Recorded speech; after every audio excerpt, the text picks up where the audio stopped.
How quiet is too quiet?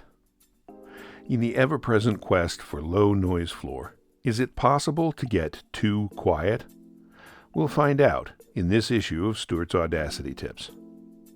This issue is the perfect example of information that tends to travel by word of mouth, or email to email if you will. You'll see what I mean. Then you'll want to share this email widely. I've been inundated by questions about noise floor this week. Outside of the usual "how do I get my noise floor lower" inquiries, one came up that opened some interesting avenues that I thought needed to be shared. The question had to do with an error coming from the ACX Check plugin. It looks like this. Basically, the message is saying that the noise floor as calculated by ACX Check is too low. What? Too low? Never seen that one before, have you? After all, everybody knows that the goal is to get the lowest noise floor possible, right? Not so fast. Here's the thing.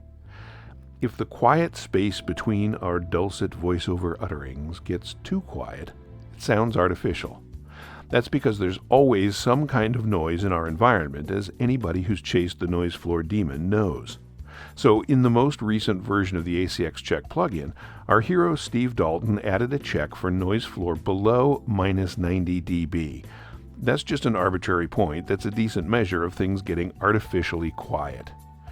Note this is not an ACX requirement as published on their site, but they have been known to kick back a project for having artificially lowered noise floor, so I think it's a nice added feature in ACX Check. By the way, if you've been using ACX Check for a long time, you may not have the latest version. I don't have it on my production machine, and that led to some mea culpas on my part after I looked through the old code and insisted that ACX Check couldn't be doing that minus 90 dB check. It's easy to check. Open a new project in Audacity, then use the Generate Silence menu option to generate some silence. 5 seconds or so is fine. Select the whole track and run ACX Check. If you don't see the noise floor error message above, then you don't have the latest version of ACX Check. Head over to this URL and download it again. Use the Nyquist plugin installer on the Tools menu to install the new version, making sure to select Allow for the Allow Overwriting option. If you had ACX Check already installed, it should still be activated. Check the Analyze menu to make sure it's there. If it's not, just use the Add Remove Plugins option on the Analyze menu and enable ACX Check. Hope this helps. I'm Stuart.